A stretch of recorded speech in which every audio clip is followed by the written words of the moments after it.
for today is, how do we as a people incline our hearts towards the Lord in order to be a nation that he would recognize and that he would use? Because I don't know about you, but I want to see the United States 1,000 years from now still a strong nation. I want to see it standing up for freedom, standing up for the rights of individuals, standing up for our religious freedom. I want to see it led by Christian men and women in positions of power, applying the principles that Christ and the Scripture brings to the table, because that is hope. Without that, it is not hope. Without that, you get the chaos that we see with all this trans identity stuff. You get men in women's sports. That's the easy one to pick on. You get biological men tearing down the hopes of high school girls who've worked really hard to win a trophy. You get high school girls and college girls changing in changing rooms with biological men and being threatened if they complain about it. When if a man walked in the room and did the same thing and did not claim to be a woman, he would be arrested for being a pervert, because they are perverts. They're mentally ill. This is well known. Mentally ill people that need treatment and help, not permission to go and make young ladies uncomfortable. Where are the men in these people's lives that they're unwilling to stand up for the girls in the room? Anyway, it blows me away, but I'm distracted. Here's what I want to do. First thing I want to do today is I'm going to go to some founding documents. I want to remind you of some things you may already know, and maybe you didn't know this, about where God is mentioned in some founding documents of our nation. And then I want to talk about who we need to be in order to respect God our Father, who is primary, and then also to continue to support and recognize where God is supposed to be in our nation, not what the news media, the Supreme Court, or whatever uneducated liberal person out there wants to make it to be. So let's talk about this. In our founding document, what's the founding document of our country? Oh no, there's one before that. The Declaration of Independence. The Declaration of Independence is everything when it comes to understanding whether or not we are a secular nation or a nation based on Christianity. See, I hear people say today that we're in a post-Christian world in the United States. That's not true. As long as we follow the documents, it is a Christian nation, period. Now, Christians may have abdicated their responsibilities by electing people for political purposes instead of for their faith. So we should be electing faithful Christians, not just somebody who claims to be a Christian, but faithful Christians who also have political prowess and skills, so that godly things can remain. For you see, in a country like the United States, we get the government we deserve because we get the government we vote for. You know, if you look at New York's housing is in a worse housing situation than it was before Mom Donnie was elected. He's now frozen. What do you call it? He's frozen rents, which means landlords aren't going to be able to afford in a couple of years. They aren't going to be able to afford to repair their buildings and still have profits, which means rents are also going to go up because nobody's going to build, and it's going to be harder on the poor person because that's how communism works. But those folks voted for that. So, California or Texas, don't do that. So we look back at the founding document. The founding document is what gives the Declaration of Independence gives the foundation upon which the Constitution is built. That's important to understand, because what you'll hear is that people who don't want to have God in the picture will say, well, the Constitution doesn't mention God. Well, they forget the Constitution is based on and references back to the Declaration of Independence. It has no authority without the Declaration of Independence. And the Founding Fathers knew that. These were paired documents. They weren't one what didn't live without the other. So here you go. There's 4 places in the Declaration of Independence where God is mentioned. The first is at the very beginning. It says, when in the course of human events it becomes necessary for one people to dissolve the political bands with which have connected them with another, and to assume the powers of the earth, the separate and equal station to which the laws of nature and nature's God entitle them, a decent respect to the opinions of mankind requires that they should declare the causes which impel them to the separation. Big fancy words. Here's what they're saying. When things go south between you and another government and you need to separate, and you want to be equal, you want to say, okay, I'm not under you now, I'm equal to you, I am also a nation, that what you appeal to is God, the laws of nature and nature's God. And in the Declaration, the phrase nature's God is capitalized because it's a reference to God himself. And this would not be any generic God. And how do you know that? Because every man who was a part of writing this and supporting it and signing it was one of two things. They were either a practicing Christian, very similar to beliefs to you and I, or the same as you and I, or they were what you call a deist. A deist was a person who believed that God existed, but he kind of spun the world out here and we were kind of on our own. Either way, they believed all the power came from that same God. It was a question of how he interacted with us, not whether he existed. So this is the Christian God that we're talking about here. The very next paragraph gives the second time. He says, and this is one you're familiar with, we hold these truths to be self-evident, that all men are created equal, but that they are endowed by their Creator with certain unalienable rights. This is key. Our rights in life don't come from a government. This is the first time that in any place where a king or a government it was declared that the rights of the people didn't come from them. It comes from God himself. So it's important that we as people elect people that believe this. Otherwise, we hand our nation off to people who don't believe in our nation. But it is self-evident that the Creator God, the Christian God, gave us the right to freedom. It says specifically that among these are life, liberty, and the pursuit of happiness. Is to protect our opportunities to have life, liberty, and the pursuit of happiness. And it goes on with lots of detail as to how it intends to do that. So that's the second place. You got two places right there. And then you come down to the very end. There's all the details. And then the very end, it closes with two more references to God. I think that's interesting. Starts with two and closes with two. The closing of the Declaration of Independence. We therefore, the representatives of the United States of America in General Congress assembled, appealing to the supreme judge of the world for the rectitude of our intentions. So they're saying, God, we appeal to you to approve what we're doing. We're trying to do what you would want us to do. God is recognized as the source of what they are trying to do. Then it closes with this, and for the support of this declaration with a firm reliance on the protection of divine providence, we mutually pledge to each other our lives, our fortunes, and our sacred honor. That protection of divine providence. Divine providence was a term was used commonly in that day because they believed and they taught often the idea that providence is God's activity in directing the affairs of mankind. So God's activity in directing us towards the good things of life.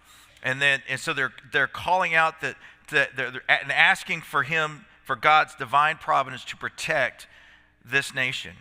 And over again, you see that as the Revolutionary War opened up. I'm not going to go through a bunch of historical details on the Revolutionary War, but just know that those founders experienced God's divine providence in throwing off the chains of what was at that time the most powerful nation in the world. It should not have been able to happen, but it did. You know, on another, we move forward in history now a little bit. The nation's already been founded. We go to a man by the name of John Adams.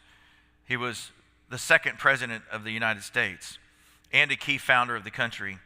He said that the general principles on which the fathers achieved independence were the general principles of Christianity.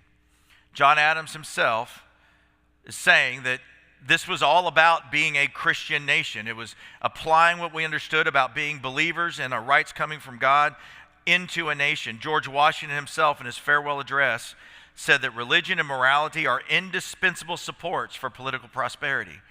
In other words, this nation is not made, it will not operate well unless it is a Christian nation. And that makes sense. Why? Because you cannot have freedom without a respect for your neighbor, right? I had some stuff stolen from my business this last week. Did they steal it out of whatever their motive was? What they were doesn't matter. When someone steals someone else's property, it is out of a basic, fundamental lack of respect for other people's stuff, for other people's labors, for other people. Your motivation is meaningless. You know, you teach a child not to steal how? You're going through Walmart, they're 2 years old, and they don't know that everything's not free, right? Right? If it's on the shelf of the house, they pick it up, right? So they're going out, and you go out of Walmart, and they've got a candy bar in their hand or whatever, a toy, and you're like, oh, how embarrassing. And I'm exhausted already. I've been taking care of this kid through Walmart for an hour and a half now. I'm done. But you turn around, and you take the cart back. If you're a smart parent, you take the cart back, and you say, give it back to the lady, and you say you're sorry, and you teach them that that is not okay. You teach them to respect other people's property. So fundamentally, a Christian nation is a nation where you don't have to lock the doors at night. A nation full of Christians is a place where if you leave a piece of equipment, you go help your neighbor, and you take your shovel, and then you walk away without your shovel, your neighbor's going to return your shovel. Oh, yeah, I got to return that. No, I'm just kidding. It's just a place where you're not going to be concerned about violence. You're not going to be concerned about the things that our nation is concerned about. And so, we as a Christian people need to ask ourselves whether or not we're willing to abdicate this nation where we uniquely have a freedom to be Christian, whether we're going to give that over to other people or not. Whether we're going to give that over to be a nation ruled by people who don't believe like we do, who actually ridicule what we believe. Some claim they believe what we do, but live nothing like it. James Tallarico, if any of you guys have been looking at him, the man is not a Christian. Period. Read what he says. He's running for state Senate here in Texas, and he's running for the Senate, and the dude, So you got to watch out for wolves in sheep's clothing as well as a nation. So now, let's take a look at Scripture. That was a long introduction before we take a look at some Scripture. So let's look at Psalm 33:12. Psalm 33:12 says, "Blessed is the nation whose God is the Lord, the people he chose for his inheritance." Now this is a promise directly to the Jews. Those were the people he chose for his inheritance. Now we are also chosen for his inheritance here in New Testament times as Christians who are adopted in. We are adopted into the family of God. But that passage is simple and straightforward. Blessed is the nation whose God is the Lord. And let me ask you a question. What is a nation? Is a nation the paperwork that says the nation is created, or is a nation the people who submit to the paper? In other words, is the Constitution the nation? Is the Declaration of Independence the nation? No. The nation is the people who submit to those authorities. And so if this nation, which means the nation this is talking about, is you and I. When we talk about God bless America, we're not talking about worshiping a flag. We're not talking about worshiping the boundaries of the country. We're talking about, God, make us a people who live for you. Make us a people that receive your blessings, because we know we can't receive your blessings unless we are following you, unless you are our God. We cannot give in anymore to the godless people, or the people who claim God but don't live like God. We can't give any more. I believe we need to make hard decisions about where we spend our money. And that's an individual conviction. But I think we need to make hard decisions about where we spend our money, because as Christians, spend billions of dollars a year across this nation to support companies that they could live without supporting, but companies that actively fight against what you believe and work to destroy the next generation. The music you listen to, the stores you go to, the sites you go to, the things you buy, And just because the ice cream tastes good doesn't mean Ben and Jerry's is a place we should spend our money. Although that all just changed. They got it away. There's some news about that. That's changing. But you know what I'm saying? There's places you can go support. When you go support a local Christian-run business, instead of spending our money with people that are actively fighting against what we believe, I think that is a good thing for a Christian to do. But it's something you have to decide for yourself where those lines are. I've been to a Target once in the last 20 years because they kicked the Salvation Army bell ringers off the front porch over 20 years ago. And it was a blip in the news, and nobody cared because it was too cool to go to Target. So people go to Target anyway because it's nicer than Walmart, and people want to feel fancy and spend extra money for the same product. So, but I won't go. Now, you go to Target, I'm not going to be mad. I'm not going to be mad at them, that's you. You're my wife. She dragged. I will say something about it. I will. Shut. Okay, I don't want to be a part of a small church today. I want a big crowd where nobody can talk back to me and you're all intimidated. Dadgummit, knowing you people. Do what? What about the pretzels at Target? They're just as satanic as everybody else. They eat those satanic pretzels. That's right. That's right. I said it. I'm not saying they're not good. I haven't had one, but I'm sure they're good. Is that confession? Is that? Angela can buy me one.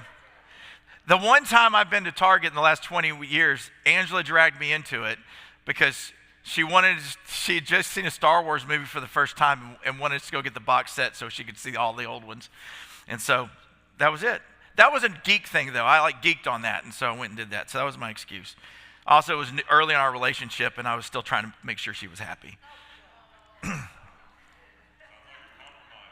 So sounds like what? It was a compromise. It was a moral compromise, and I felt guilt and shame.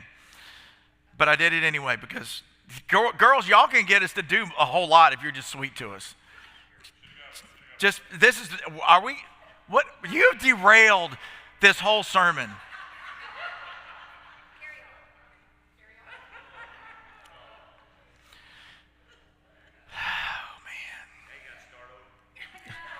Okay.